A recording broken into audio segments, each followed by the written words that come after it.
கேட்க நாங்கள் வரவில்லை. ஆவியானவர் வந்திருக்கிற உம்முடைய ஜனங்களோடு என்னோடும் நீர் பேச வேண்டும் ஐயா. என் வாயிலே உம்முடைய வார்த்தையை வைப்பீராக. என் மாம்சத்திலிருந்து ஒரு வார்த்தையும் வெளிவராதபடி ஆவியானவர் என்னை மறைத்து நீர் பேசும்படியாய் ஜெபிக்கிறோம்பா. இந்த பலிபீடத்திலிருந்து இயேசு வெளிப்படணும், இயேசு மகிமைப்படணும், அவர் வார்த்தை உயர்த்தப்படணும் ஐயா. நான் சிறுகட்டும், இயேசு மாத்திரம் பெருகட்டும் என்று ஜெபிக்கிறேன். இயேசுவின் நாமத்தில் ஜெபிக்கிறேன் பிதாவே, ஆமேன். இந்த மாலை ஆராதனைக்கு வந்திருக்கிற உங்கள் யாவரையும் இயேசு கிறிஸ்துவின் நாமத்திலே வாழ்த்தி வரவேற்கிறேன். யார் எல்லாம் தாகமாய் கர்த்தருடைய வசனத்தை கேட்க ஆவலாக இருக்கிறார்களோ கர்த்தர் அவர்களோடு பேச ஆயத்தமாக இருக்கிறார். அவர் ஆயத்தமாக இருக்கிறார். நீங்கள் ஆயத்தமாக இருந்தால் கர்த்தர் உங்களோடு இந்த வேளையிலே பேசுவார். இந்த நாளிலும் என் செய்தியின் தலைப்பு, உங்கள் கண்ணாடியை அல்ல உங்கள் பார்வையை மாற்றுங்கள். செய்தியின் தலைப்பு, உங்கள் கண்ணாடியை அல்ல உங்கள் பார்வையை மாற்றுங்கள். ஒரு வசனத்தை வாசிக்கலாம். லூக்கா எழுதின சுவிசேஷம் 7ஆம் அதிகாரம் 36வது வசனத்தை வாசிக்கலாம். பரிசேயரில் ஒருவன் தன்னுடனே போஜனம் பண்ண வேண்டும் என்று அவரை வேண்டிக் கொண்டான். அவர் அந்த பரிசேயனுடைய வீட்டில் பிரவேசித்து பந்தி இருந்தார். என்னுடைய செய்திக்கு முதல் தலைப்பு, பரிசேயனின் பார்வை பரிசுத்தரின் பார்வை. பாயிண்ட்ஸ் போடுங்க. பரிசேயனின் பார்வை பரிசுத்தரின் பார்வை. நல்ல கவனிங்க. ஒரு பரிசேயன் இயேசு கிறிஸ்துவிடத்தில், ஆண்டவரே நீர் இந்த நாளிலும் கூட எங்கள் வீட்டுக்கு வந்து எங்களோடு சாப்பிடணும்பா அப்படின்னு கேட்குறார்.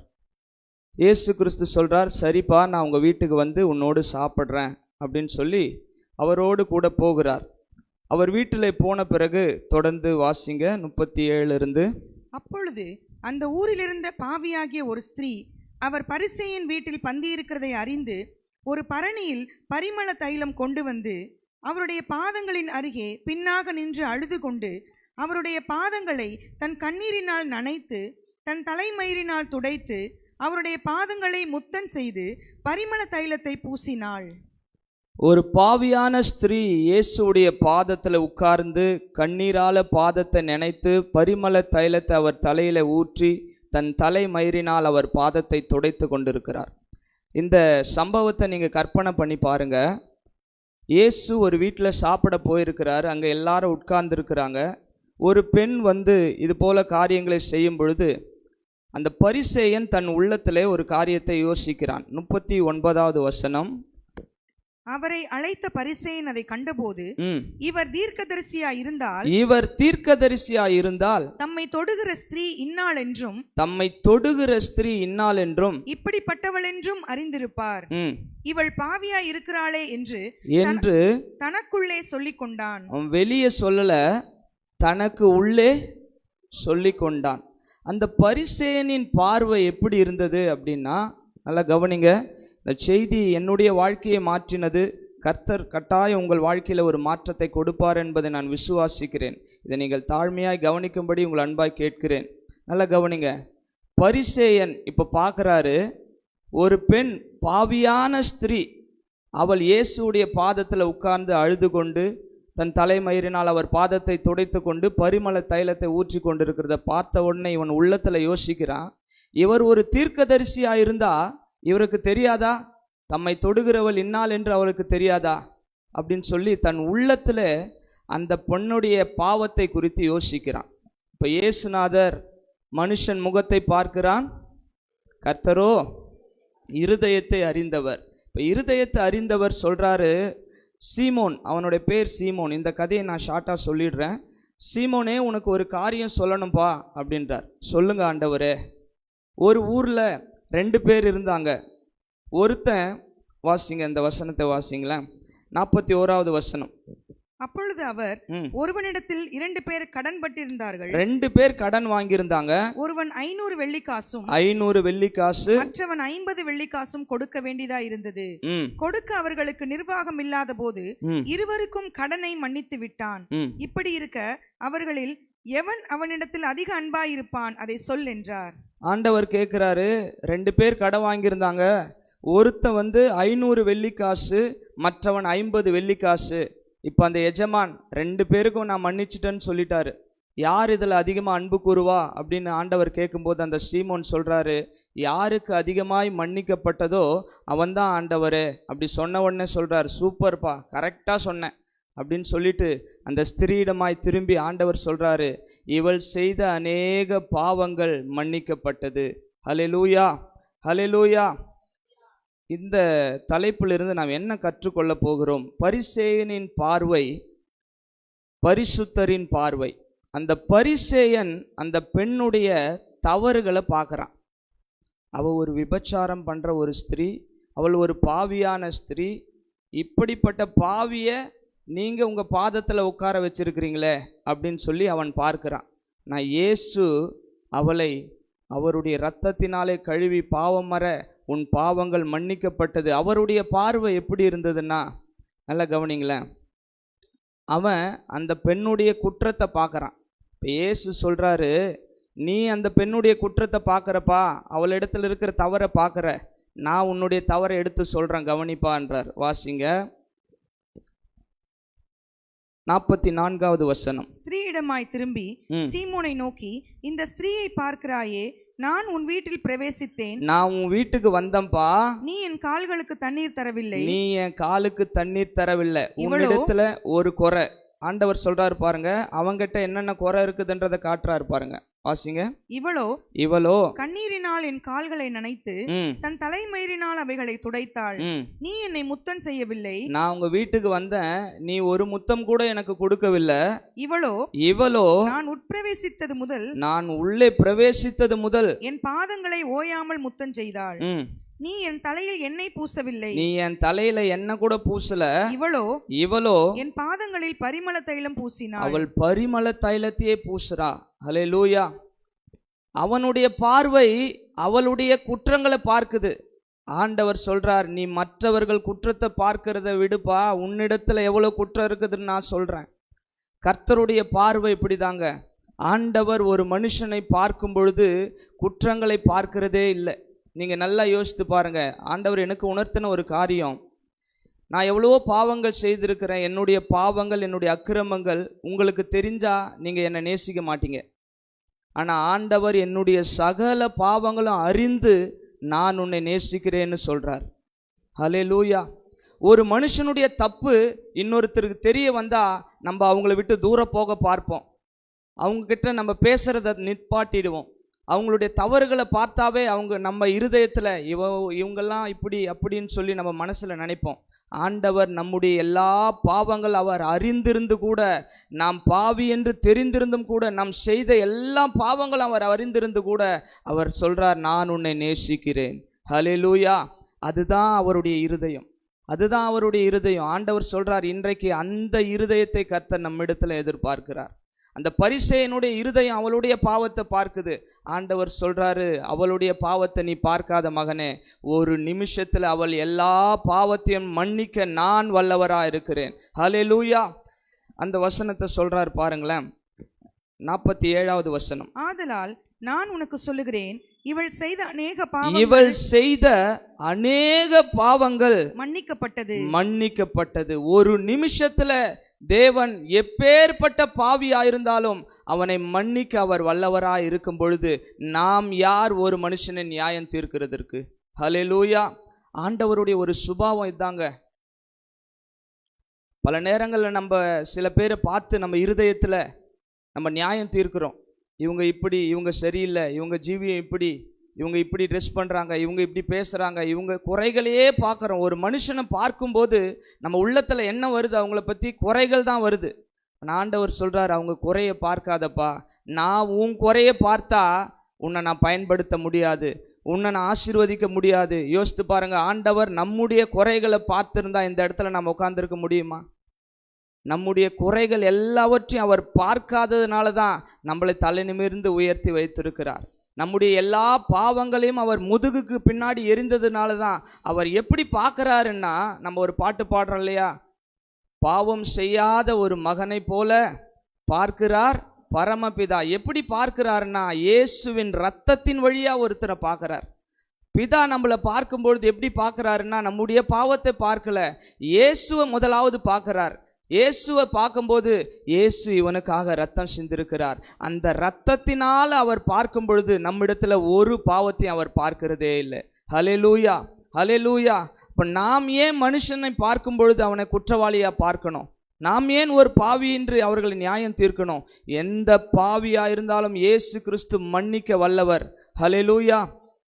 ஒரு ஊழியக்காரர் சொன்னார், ஒரு பிசாசு பிடிச்ச ஒரு பெண்ணை கூட்டு வந்திருந்தாங்களாம். பெண்ணும் ஒரு பையனும், எனக்கு சரியாக ஞாபகம் இல்லை, கூட்டு வந்திருந்தாங்களாம். அப்போது அவர் ஜெபம் பண்ணுறாரு, அந்த பெண்ணுக்கு விடுதலைக்காக ஜெபம் பண்ணும்போது அந்த பிசாசு சொல்லுதான், உங்கள் அப்பா செஞ்ச பாவத்தால் தான், இவங்க அப்பா செஞ்ச பாவத்தால் தான் நான் இந்த பெண்ணை பிடிச்சிருக்கிறேன். அவங்க அப்பாவை முதல்ல மனம் திரும்ப சொல்லுங்கள், நான் அப்போ தான் போவேன் அப்படின்னு சொல்லுதான். அப்போ அந்த பாஸ்டர் சொன்னாராம், ஐயா, நீங்கள் செய்கிற பாவத்தால் தான் உங்கள் பிள்ளைக்கு இப்படிப்பட்ட பிசாசுடைய கட்டு, இதிலிருந்து விடுதலை ஆகணும்னா நீங்கள் முதல்ல மனம் திரும்பி ஆண்டவர்கிட்ட ஒப்பு கொடுங்க ஐயா அப்படின்னு சொல்லும் பொழுது அந்த தகப்பன் அந்த நேரத்தில் கையை உயர்த்தி கண்ணீரோடு, இயேசுவே என் பாவத்தை மன்னிங்கப்பா அப்படின்னு சொல்லி சொன்னாராம் பாருங்க. அந்த நேரமே அந்த பிசாசு சொல்லுதான், இயேசு இவருடைய பாவத்தை மன்னிச்சிட்டார், இனிமே நான் இருக்க முடியாது, நான் போறேன்னு தான். ஒரு நிமிஷத்துல கர்த்தர் எல்லாம் பாவத்தையும் மன்னிக்க வல்லவரா இருக்கிறார். ஹல்லேலூயா. ஆண்டவர்கிட்ட அதுதாங்க ஆச்சரியமான ஒரு காரியம். எப்பேற்பட்ட பாவியா இருந்தாலும் ஒரே ஒரு செகண்ட் அவன் மனம் திரும்பி ஒப்பு கொடுக்கும் பொழுது சகல பாவத்தை அவர் மன்னிக்கிறவரா இருக்கிறார். ஹல்லேலூயா. அடுத்தபடியாக ஒரு பார்வையை பார்க்கலாம். அண்ணனின் பார்வை, ஆண்டவரின் பார்வை. இரண்டாவது என்னுடைய தலைப்பு, அண்ணனுடைய பார்வையும் ஆண்டவரின் பார்வையும். லூக்கா எழுதின சுவிசேஷம் 15ஆம் அதிகாரம் 30வது வசனம். வேசிகளிடத்தில் உம்முடைய ஆஸ்தியை அழித்து போட்ட உம்முடைய குமாரனாகிய இவன் வந்தவுடனே கொழுத்த கன்றை இவனுக்காக அடிப்பித்தீரே என்றான். நல்ல கவனிங்க, இந்த இளைய குமாரன் சம்பவத்துல அந்த மூத்த குமாரன் அவன் தன் சகோதரனை எப்படி பார்க்கறான் அப்படின்னா, வேசிகளிடத்துல போய் உம்முடைய ஆஸ்தி அழித்து போட்ட உம்முடைய குமாரன். அவன் என்ன சொல்லல, ஏன் தம்பின்னு சொல்லல, அவன் என்ன சொல்றான், உங்க பையன் அப்படின்னு சொல்றான். ஆனா அந்த அப்பா என்ன சொல்றாரு, வாசிங்க 24வது வசனம், என் குமாரனாகிய இவன். ஹல்லேலூயா. தகப்பன் அவ்வளவு பாவம் செய்து விட்டு வந்திருக்கிறான். தகப்பனுக்கு விரோதமாகவும் பரத்துக்கு விரோதமாகவும் பாவம் செய்து அவனை பார்த்து ஆண்டவர் சொல்றாரு, என் குமாரனாகிய இவன். ஆனா அவங்க அண்ணன் சொல்றாரு, உம்முடைய குமாரன். இன்றைக்கு உலகம் ஒருவேளை உங்களை பார்த்து அப்படி நியாயம் தீர்க்கலாம், உங்களை சொல்லலாம். ஆனால் தகப்பன் ஒரு நாள் உங்களை கைவிடுகிறதே இல்லை. ஹல்லேலூயா. அண்ணனுடைய பார்வை, நம்முடைய சொந்த பந்தத்துடைய பார்வை அப்படி வேணா இருக்கலாம். ஆனால் ஆண்டவர் நம்மளை தன்னுடைய பிள்ளையாக பார்க்கிறார். நாம் எப்பேற்பட்ட பாவிகளாக இருந்தாலும் கூட அவர் நமக்காக சிந்தின இரத்தத்தின் மூலமாக அவர் பார்க்கும் பொழுது என்னுடைய மகன், என்னுடைய மகள் என்று பார்க்கிறார். நாமும் கூட அப்படி பார்க்க வேண்டும் என்று கர்த்தர் விரும்புகிறார். அந்த அப்பா சொல்றாரு பாருங்களேன், 31வது வசனத்துல 32வது வசனம் படிங்க. உன் சகோதரனாகிய இவனோ, அவன் என்ன சொன்னா, உன் குமாரன்னு சொன்னான். ஆனா அந்த தகப்பன் என்ன சொல்றாரு பாருங்க, உன் சகோதரன்பா, நீ ஏன்பா என் பையன் சொல்ற, உன் சகோதரன்னு சொல்லுப்பா, அவன் உன் சகோதரன் அல்லவா. இதுதான் உலகம் நம்மளை பார்க்கிற பார்வை. ஆனால் கர்த்தர் நம்மளை பார்க்கிறது, நீ என்னுடைய பிள்ளை அல்லவா. ஹல்லேலூயா. நல்ல கவனிங்களேன். வேற யாரோ ஒரு பையன் தப்பு செய்யும்போது நீங்க பார்க்குற பார்வை, நம்ம பார்க்குற பார்வை எப்படி இருக்குது, அவங்கள பார்த்து நம்ம குறை சொல்றோம். அதே உங்களுடைய பையன் அந்த தப்பு செய்யும்போது நீங்க எப்படி நினைப்பீங்க? இப்போ வேற ஒருத்தன் தப்பு செய்யும்போது நம்ம அவனை திட்டுறோம். அதே தவிர நம்முடைய பையன், உங்களுடைய பிள்ளை அந்த தப்பு செய்யும்போது நம்ம என்ன பண்ணுவோம்? என் பையன்ற அந்த பாசம் அந்த இடத்துல என்ன பண்ணுது? பேச விடாது இருக்கிறது. மற்றவர்களை நாம் அது யாருடைய பையனோ யாருடைய பொண்ணோ அதனால் நாம் தூஷிக்கிறோம், அவங்கள பற்றி பேசுகிறோம். ஆனால் நம்முடைய பிள்ளைன்னு வரும்போது நாம் அவங்கள குறித்து என்ன பண்ண மாட்டோம்? பேச மாட்டோம். நம்முடைய பிள்ளை பாவம் செஞ்சா கூட அதை போய் 4 பேர்கிட்ட சொல்லுவோமா? நாம் மற்றவர்களிடம் போய் தூஷிப்போமா? அதுதான் ஆண்டவர் எதிர்பார்க்கிறார். நீ ஒருத்தரை பார்க்கும் பொழுது அவங்க யாரோன்னு பார்க்காதப்பா, எல்லாரும் இயேசுவுடைய பிள்ளைகள், அவர் இரத்தத்தினால கழுவப்பட்ட பிள்ளைகள், அவர் உண்டாக்கின பிள்ளைகள், அவருடைய சாயல் உள்ள பிள்ளைகள் என்று பாருப்பா. அப்போதான் உனக்குள்ள அந்த அன்பு வரும்னு ஆண்டவர் சொல்லுகிறார். உன்னை நேசிப்பது போல பிறனை நேசின்னா என்ன அர்த்தம் தெரியுமா? உனக்குள்ள எவ்வளோ நீ பாவம் செஞ்சாலும் ஆண்டவர் உன்னை மன்னிக்கணும்னு விரும்புறல்ல, அதே போல மற்றவங்க செய்கிற பாவத்தை நீ மன்னிப்பா. அல்லேலூயா, அல்லேலூயா. இதுதாங்க கர்த்தருடைய பார்வை. அடுத்தபடியாக என்னுடைய செய்தியின் தலைப்பு அப்பாவின் பார்வையும் அழைத்தவரின் பார்வையும். 1 சாமுவேல் 16ஆம் அதிகாரம் 10வது வசனம்.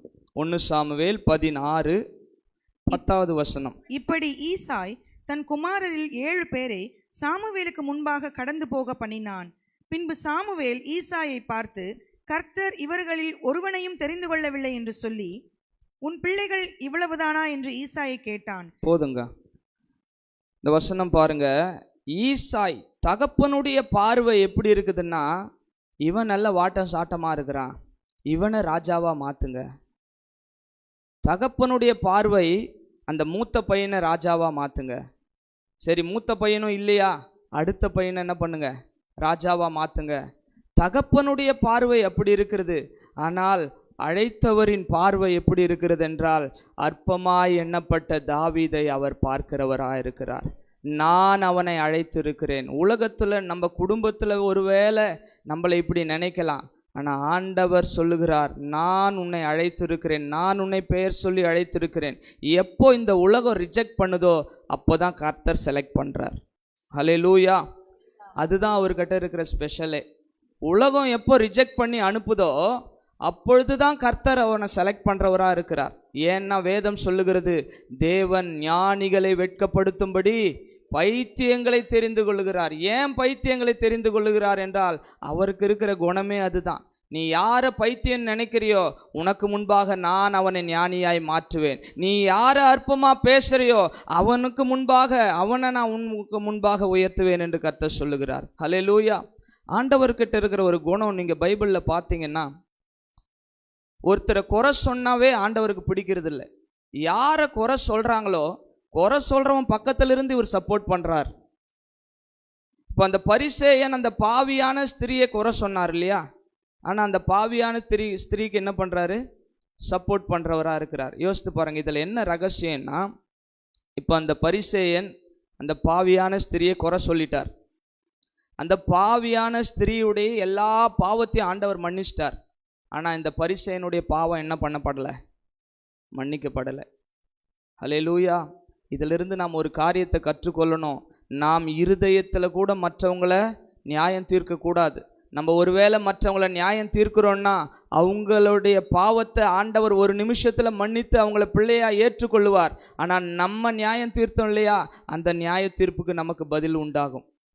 ஹல்லேலூயா.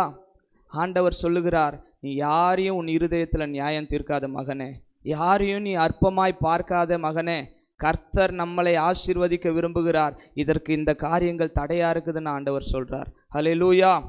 அடுத்து ஒரு பார்வையை பார்க்கலாம். சகோதரியின் பார்வையும் சர்வ வல்லவரின் பார்வையும். என்னாகமம் 12ஆம் அதிகாரம். என்னாகமம் 12ஆம் அதிகாரம் 1வது வசனத்தை நாம் வாசிக்கலாம். எத்தியோப்பியா தேசத்து ஸ்திரீயை மோசே விவாகம் பண்ணியிருந்தபடியால் மிரியாமும் ஆரோனும் அவன் விவாகம் பண்ணின எத்தியோப்பியா தேசத்து ஸ்திரீ நிமித்தம் அவனுக்கு விரோதமாய் பேசி. போதுங்க, இங்க வாசிங்க. மோசே 2 திருமணங்கள் பண்ணியிருந்தார். முதல்ல எகிப்தில் இருக்கும்போது ஒரு எத்தியோப்பியா தேசத்து ஸ்திரீயை விவாகம் பண்ணார். அதற்கப்புறம் 40 வருஷம் கழித்து மீதியான் தேசத்துக்கு போகும்போது மீதியான் தேசத்து ஸ்திரீ கல்யாணம் பண்ணியிருந்தார். அவர் கல்யாணம் பண்ணி இந்த எத்தியோப்பியா தேசத்து ஸ்திரீ இறந்தே போயிட்டாங்க. இறந்து போய் இத்தனை வருஷம் பொறுத்து மீரியாம் என்ன சொல்கிறாங்க, எத்தியோப்பியா தேசத்து ஸ்திரீயை மோசே விவாகம் பண்ணியிருந்தபடியால் அவனுக்கு விரோதமாய் பேசினாங்க. இதுக்கு என்ன காரணம்? செத்து போய் இத்தனை வருஷம் ஆகுது, திருமணம் பண்ணி இத்தனை வருஷம் ஆகுது, ஏன் திடீர்னு இந்த அம்மா மோசேக்கு விரோதமா பேசுறாங்க அப்படின்னா இந்த வசனத்தை வாசிக்கலாம். 11ஆம் அதிகாரம் 25வது வசனம். கர்த்தர் மேகத்தில் இறங்கி அவனோட பேசி அவன் மேலிருந்த ஆவியை மூப்பராகிய அந்த 70 பேர் மேலும் வைத்தார். 70 பேர் மேலும் வைத்தார். அந்த ஆவி அவர்கள் மேல் வந்து தங்கின மாத்திரத்தில் தீர்க்க தரிசனம் சொன்னார்கள், சொல்லி பின்பு ஓய்ந்திருந்தார்கள். நல்ல கவனிங்க. ஏன் இந்த அம்மா திடீர்னு இத்தனை வருஷம் பொறுத்து மோசேக்கு விரோதமா பேசுறாங்க அப்படின்னா, அந்த இஸ்ரவேலில ஒரே ஒரு தீர்க்கதரிசி தான் இருந்திருக்கிறாங்க. யாருன்னா இந்த மீரியாம் தான் தீர்க்கதரிசியா இருந்திருக்கிறாங்க. திடீர்னு ஆண்டவர் என்ன பண்றாரு, மோசேயின் மேலிருந்த ஆவி எடுத்து 70 பேர் மேலே வைத்து 70 பேரும் தீர்க்க தரிசனம் சொல்ல ஆரம்பிச்சிட்டாங்க. உடனே இந்த அம்மாவுக்கு கோபம் வருது. இதுவரைக்கும் நான் தானே தீர்க்கதரிசியா இருந்தேன், இந்த மோசேக்கு என்ன ஆச்சு, அவர் எப்படி திடீர்னு 70 பேரை தீர்க்கதரிசியா மாத்தலாம்? உடனே அந்த அம்மாவுக்குள்ள ஒரு பொறாமை, ஒரு கோபம் வருது. இந்த தீர்க்கதரிசி ஆனவங்கள இந்த நூனின் குமாரனாகி யோசுவா என்ன சொல்றாரு வாசிங்க. 28ஆம் அதிகாரம் 28வது வசனம்.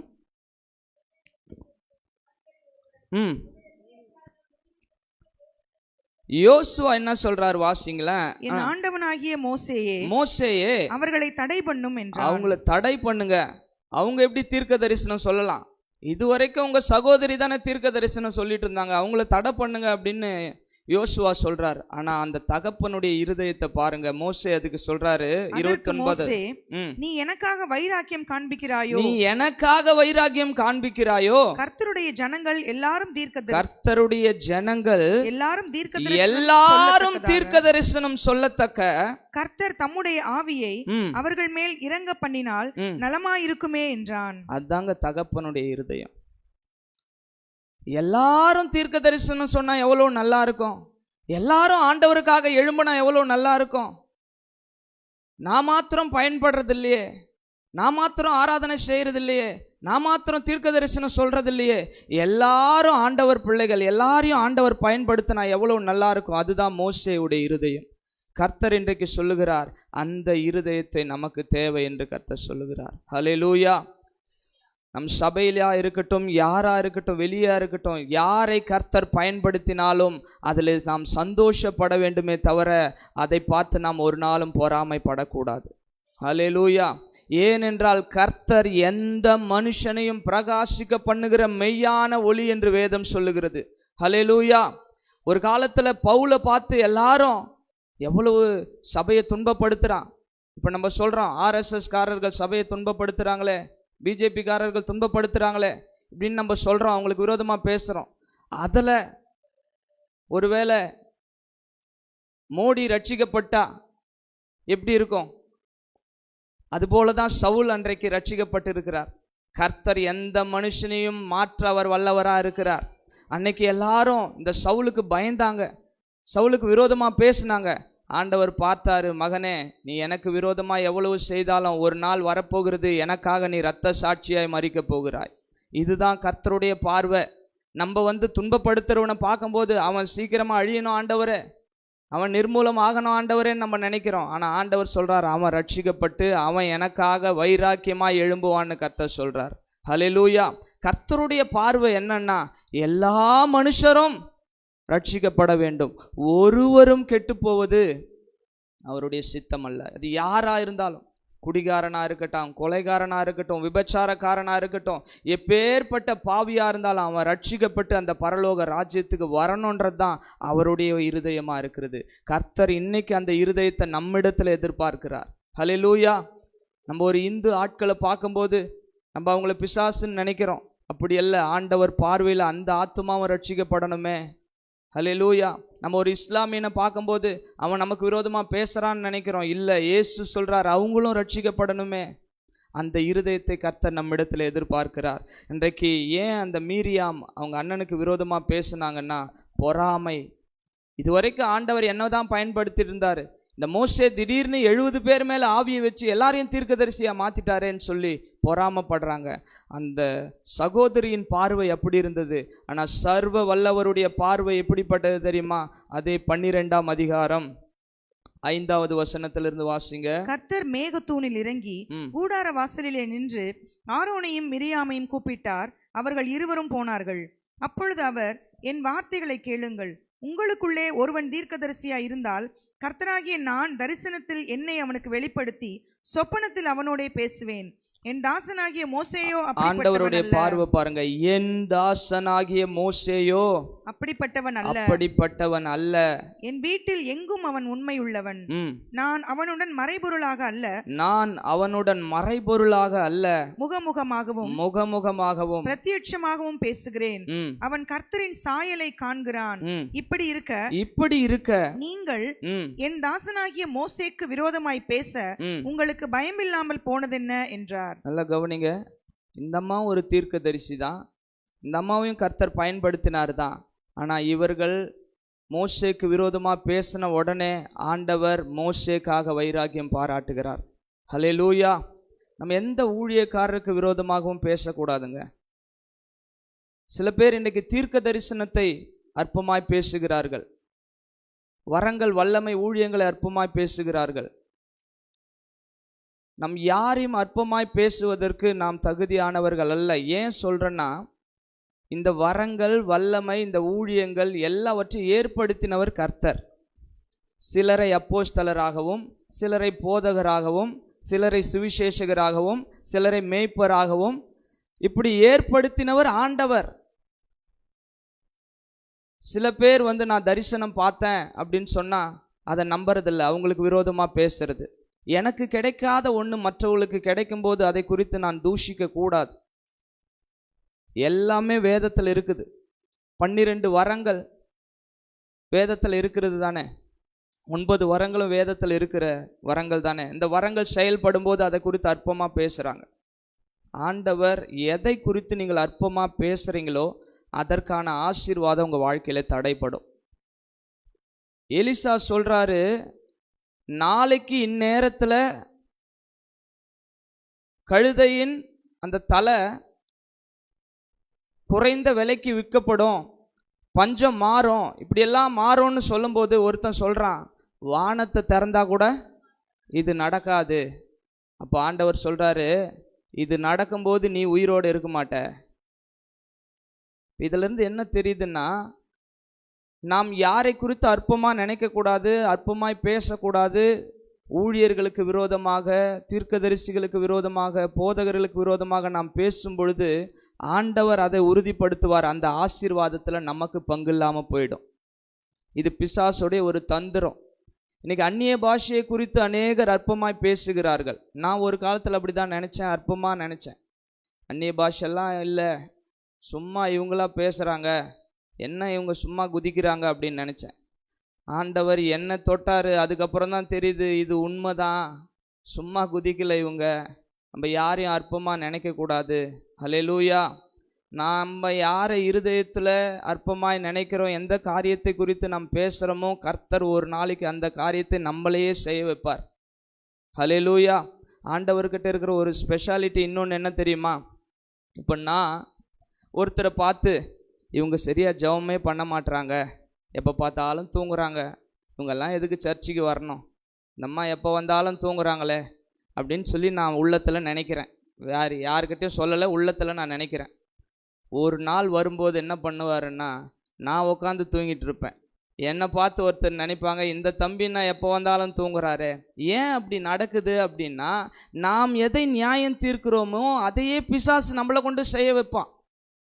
நம்ம யாரை உள்ளத்தில் குறையா நினைக்கிறோமோ அந்த குறைய நம்மளை அறியாமலே பிசாசு செய்ய வைக்கிறான். ஏன்னா நீ உள்ளத்தில் அவனை நியாயம் தீர்த்த இல்லையா, இப்போ நீ செய்யும்போது அப்படின்றத அவன் குத்தி காட்டுவான். அதனால் நம்ம யாரை குறித்தும் குறை சொல்லாதீங்க, யாரையும் அற்பமாக நினைக்காதீங்க. ஆண்டவருக்கு பிடிக்காத ஒரு சுபாவம் எது தெரியுமா? பரியாசம் பண்ணுறது. தேவன் தம்மை பரியாசம் பண்ண ஒட்டார், அதே போல பரியாசம் பண்ணுகிறவர்களையும் அவர் பிடிக்காதவர். ஹல்லேலூயா. ஒரு இடத்துல ஒரு மனுஷன் பரியாசம் பண்ணுகிறான். வாசிங்க, லூக்கா எழுதின சுவிசேஷம் 23ஆம் அதிகாரம். கல்லனின் பார்வையும் கர்த்தரின் பார்வையும். கல்லனுடைய பார்வை எப்படி இருக்கிறது, அந்த இடத்துல கர்த்தருடைய பார்வை எப்படி இருக்குதுன்னு பாருங்க. லூக்கா 23:39. அன்றியும் சிலுவையில் அறையப்பட்டிருந்த குற்றவாளிகளில் ஒருவன், நீ கிறிஸ்துவானால் உன்னையும் எங்களையும் ரட்சித்துக்கொள் என்று அவரை இகழ்ந்தான். 2 பேருமே கல்லன் தான். 2 பேருமே பாவம் செய்தவங்க தான். 2 பேருமே குற்றவாளி தான். 2 பேரிடத்துலையும் தவறு இருக்குது. ஆனால் ஒருத்தன் என்ன சொல்கிறான், ஆண்டவரை பார்த்து சொல்கிறாரு, சிலுவையில் அறையப்பட்டிருந்த குற்றவாளிகளில் ஒருவன், நீ கிறிஸ்துவானால் உன்னையும் எங்களையும் ரட்சித்துக்கொள் என்று அவரை இகழ்ந்தான். ஆண்டவரே பார்த்து பரியாசம் பண்ணுறான். பரியாசம் பண்ணவன் பரலோகத்துக்கு போல, ஆண்டவரே என்னை நினைத்தருளுன்னு சொன்னவன் பரலோகத்துக்கு போயிட்டான். ஹல்லேலூயா. இதில் இன்னொரு ஆச்சரியம் என்ன தெரியுமா, சாகர தருவாய், கடைசி சான்ஸில் கூட ஒரு மனுஷன் மனம் திரும்ப வாய்ப்பு இருக்கிறது என்பதை ஆண்டவர் சொல்லுவதற்கு தான் இந்த காரியத்தை எழுதி வைத்திருக்கிறார். அப்போ ஒரு மனுஷன் மரிக்கிற தருவாய் வரைக்கும் நாம் அவனை குறித்து நாம் நிந்திக்க கூடாது. இன்னைக்கு நல்லா இருக்கிறாங்க, நாளைக்கு அந்த மனுஷன் மாற வாய்ப்பு இருக்குது. இன்னைக்கு சரியில்லை, கர்த்தர் ஒரு நிமிஷத்தில் அவங்கள வாழ்க்கையை தலைகீழ மாற்றவும் வாய்ப்பு இருக்கிறது. ஹல்லேலூயா. இப்போ இந்த கல்லன் எதிர்பார்க்கவே இல்லை. 2 பேருக்குமே ஒரு ஆப்பர்ச்சுனிட்டி கிடைக்குதுங்க. 2 பேருக்குமே இது சரியான வாய்ப்பு. இதுக்கப்புறம் மரித்த பிறகு நித்திய காலமாக ஒன்று நரகத்துக்கு போனோம், இன்னொன்று பரலோகம். இந்த பூமியில் 70 வருஷம் 100 வருஷம், ஆனால் பரலோகத்தில் வருஷமும் இல்லை கடிகாரமும் இல்லை. நித்திய காலமாய் யுகாயுகமாய். அங்கே டைம் இல்லை. அங்கே ஒரு 60 வருஷம் நரகத்துலேயும் ஒரு 40 வருஷம் பரலோகத்துக்கும் போயிட்டு வந்துடுற ஆண்டவரே, அதற்கான வாய்ப்பே இல்லை. ஒரே ஒரு சான்ஸ் தான். இந்த ஒரு சான்ஸில் ஆண்டவர் எப்படி இவன் போனான், என்ன காரியம்னா அந்த வசனத்தை தொடர்ந்து வாசிங்க.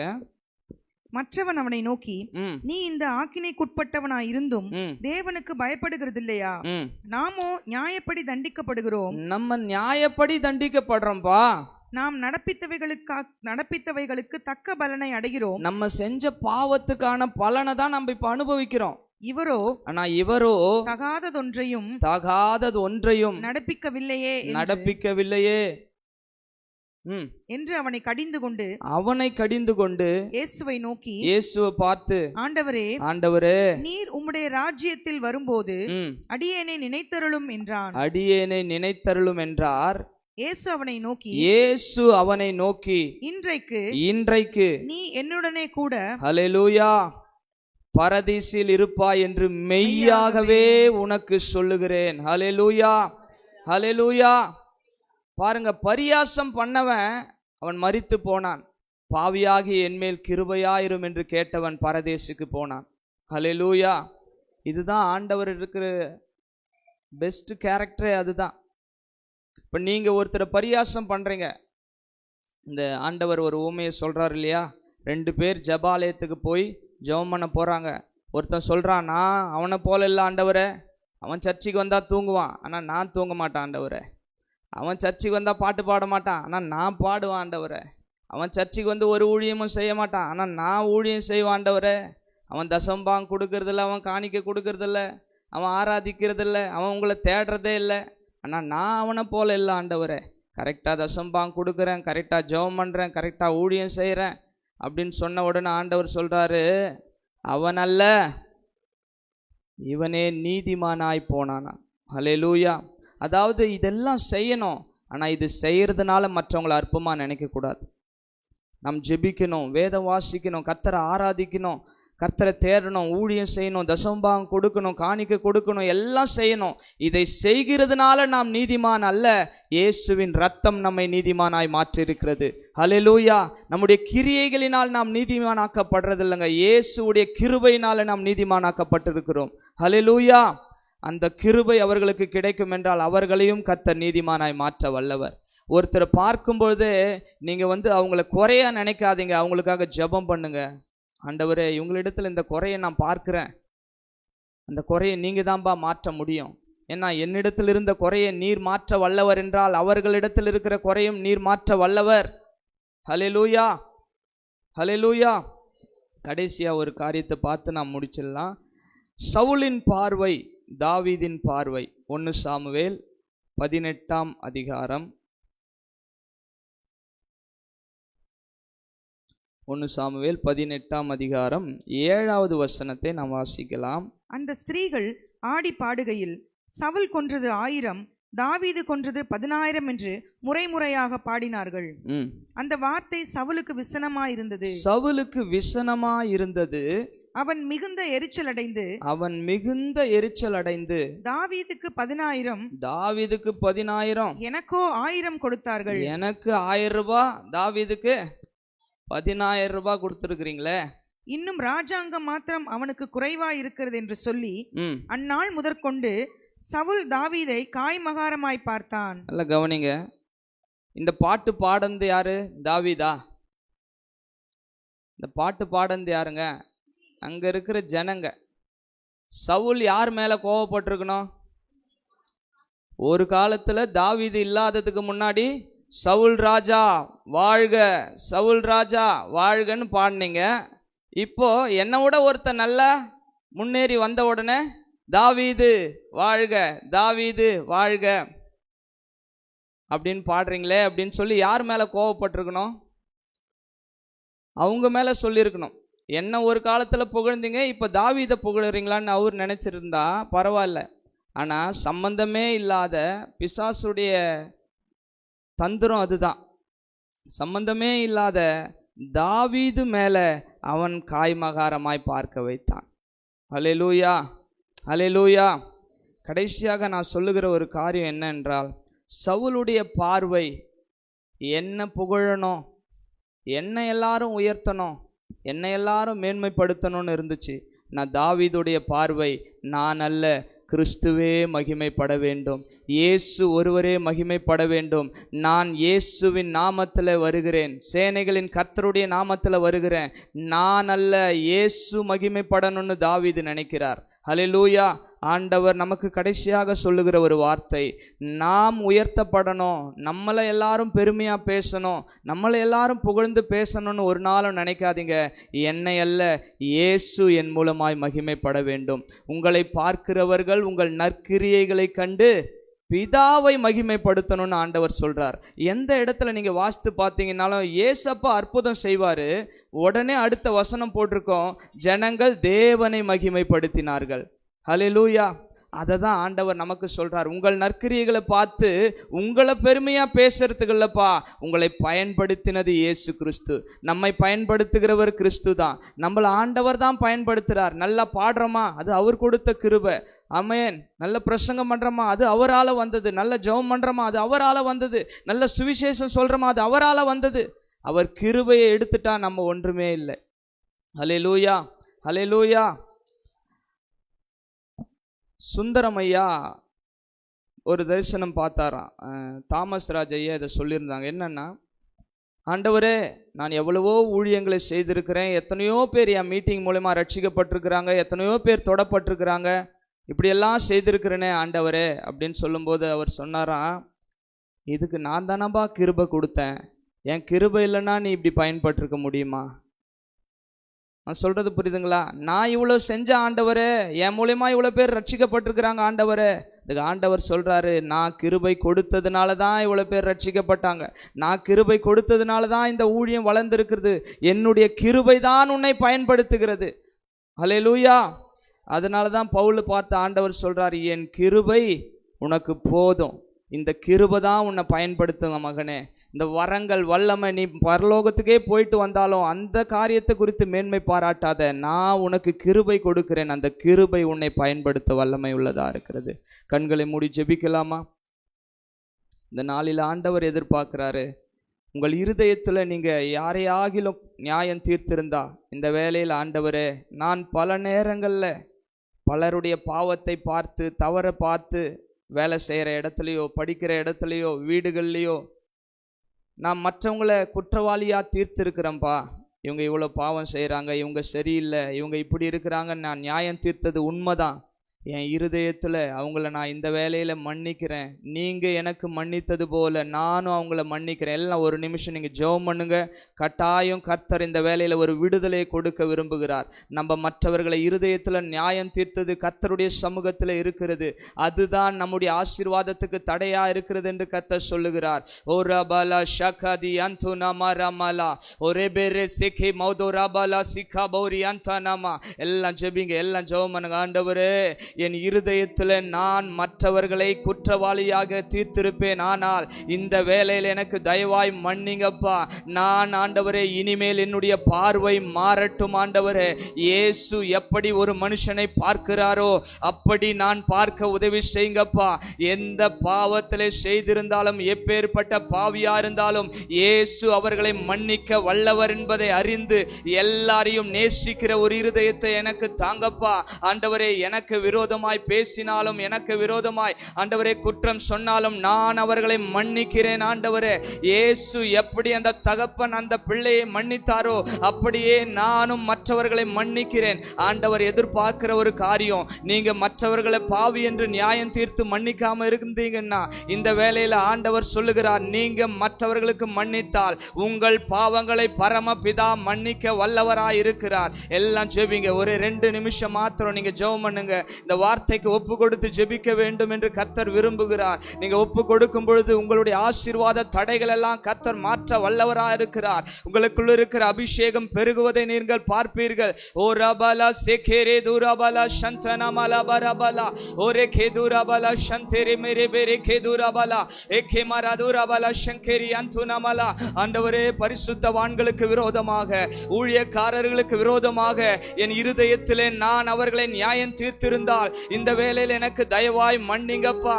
கர்த்தர் ஒருவனை பயன்படுத்தும் பொழுது அவன் மேலே நான் பொறாமைப்பட்டிருந்தால் என்னை தயவாய் மன்னிங்க ஆண்டவரே. இதெல்லாம் என் ஆசீர்வாதத்துக்கு தடையா இருக்கிறது நான் பார்க்கிறேன். கர்த்தர் எங்கள் சபையிலே, எங்கள் தேசத்திலே, எங்கள் பட்டணத்திலே யாரை எடுத்து பயன்படுத்தினாலும் அவர்களை ஆசீர்வதிக்கிற இருதயத்தை கர்த்தர் எனக்கு கொடுப்பீராக.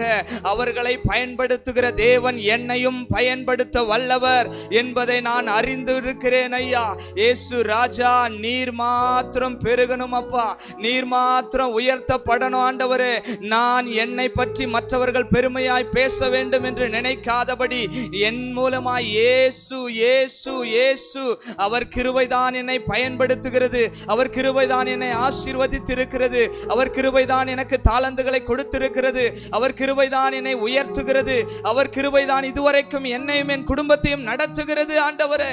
தாவீது சொல்லுகிறது போல, இதுவரைக்கும் கொண்டு வந்ததற்கு நான் எம்மாத்திரம், என் குடும்பம் எம்மாத்திரம், என் தேவனே உம்முடைய கிருபைதான் என்னை தாங்குகிறது ஆண்டவரே. இந்த இருதயத்தை எங்களுக்கு தாங்கப்பா. எல்லாரையும் நேசிக்கிற இருதயத்தை தாங்கப்பா. யாரையும் நாங்க இனி குற்றவாளிகளாய் பார்க்காதபடி, யாரை பார்த்தாலும் அவங்களிடத்தில் இருக்கிற குற்றத்தை பார்க்காதபடி, அவங்களிடத்தில் இருக்கிற நல்ல குணத்தை பார்க்க எங்களுக்கு எங்கள் மனக்கண்களை திறந்தருளுங்கப்பா. பிசாசு தான் ஓயாமல் சகோதரரை குறித்து குற்றம் சாட்டுகிறான் ஆண்டவரே. அந்த பிசாசுடைய சுபாவம் இயேசுவின் நாமத்தில் எங்களை விட்டு வெளியேறட்டும். அந்த இயேசுடைய சுபாவம் எங்களுக்குள்ளே உண்டாக வேண்டும்படியாய் ஜெபிக்கிறோம். கர்த்தர் எங்களோடு பேசினதற்காய் நன்றி. நீர் மாத்திரம் பெருகணும்பா, நீர் மாத்திரம் உயர்த்தப்படணும்பா ஆண்டவரே. நீர் உயர்த்தப்படணும் ஐயா. நீர் பெருகட்டும், நான் சிறுகட்டும். இயேசுவின் நாமத்தில் ஜெபிக்கிறோம் பிதாவே. எல்லாம் சேர்ந்து சொல்லுவோம், என் ஆத்துமாவே முழு உள்ளமே பரிசுத்த நாமத்தை ஸ்தோத்திரி. ஆத்துமாவே கர்த்தரை ஸ்தோத்திரி. கர்த்தர் செய்து சார். ஹல்லேலூயா, ஹல்லேலூயா, ஹல்லேலூயா. கர்த்தர் உங்கள்